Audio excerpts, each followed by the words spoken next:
Дөньяга килгән сабый бер нәрсә белми һәм ата-анасыннан башка бер нәрсә эшләргә дә куәтле түгел. Аның ашавы, киенүе турында әти-әнисе кайгырта. Шул сабый акрынлап аякка баса, яңадан яңа шөгыльләр һәм гыйлемнәргә ирешә.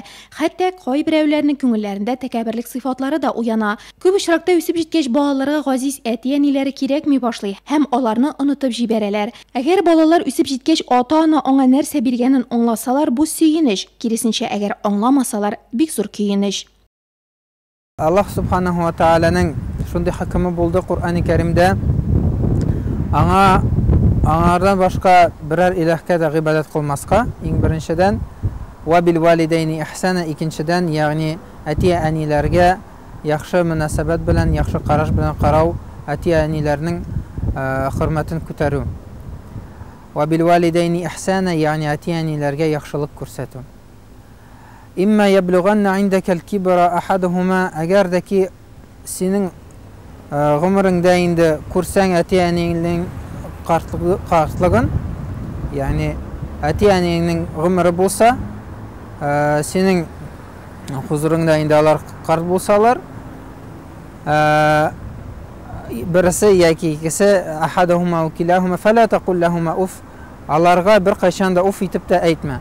Yani bilamiz bitinde kishi qartaya bargaj mesela hususan indi anın bilen münasebet anın bilen hatta siydaşlarga da avurrak bula qayşaqlarda bitinde fala taqul lahuma uf şul işraqta Allah Taala alarga tege avur sulapta aytib bir narsa aytırga da yaramır. Uf aytib da aytırga yaramır.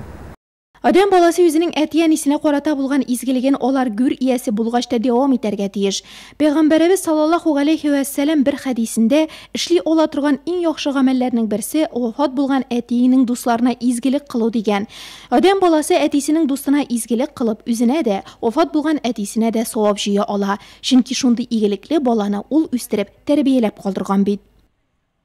Peygamber sallallahu aleyhi ve sellem şul ihsanna yani aybat münasebetine ol kürsete anisine anisi vafat bulgandan sonra indi. Vafat bulgandan sonra. Hazırki vakitte kişiler kirisinçe kızganışka karşı tırıp bulgan iki ayakta yeri turgan ati-anilerine bigrek subhanallah bigrek naşar münasebette bitinde. Şul şiir desek de yarı. Şul aybir bizning jamiyatda bik taralgan. Ati-aniden de ulu kişi yok bizning. Ati-anini şunun için haklarga gerek. Onu unuturga tegilgeçti. Biz balalarımızı, ularlarımızı kim gergine bulsa da indi biz ati-aninin hakkını bilirge iretemiz indi. Nige ati-aninin hakkını birden unutmasınlar. Benim iki kızım var. İkisi de matur, yaxşı, hürmet ederler. Her gün почти звонят, приходят, уважают, ценят. Biz 8 bala üstek. Yani etini kadırlap terbiyelerge indi. Onlar bizden üstürgenler. Bana hazır olar mında yok, bizim janda yok. Ne var biz onlardan unutmayız. Hali bizden keyin hali okuyuz, dağlar okuyuz. 13 yıllardan Allah'a şükür, kaynatarlar. Hürmet yaptırdım, bize hürmet yaptırdım ben, kızım yaptırdım. Her bir kişi indi bağların üzeri üstüne bit her bir kişi anan niyeti okuta bağların tırışa tertip keyrete barsında biz anilerine hürmet ettik ati-anilerine. Onlar da bizni şulay yaxşı ettirip hürmet ettiler. Hazır bağlar hürmet etti Allah'a şükür. Vunuklar da şulay hürmet ettiler. Kiçkine kızımız Sadik Kajiri birisi 11'ne bitirdi 11. klasına neftenin institutga kirdi okurga. İkincisi texnikuma kirdi nefteniyga Allah'a şükür. Ата-ананы хөрмәт итү намуслы һәм әдәпле кешеләрнең сыйфаты булып санала. Ата-ана хакын хаклау исламның бөек насихаты, буйрыгы.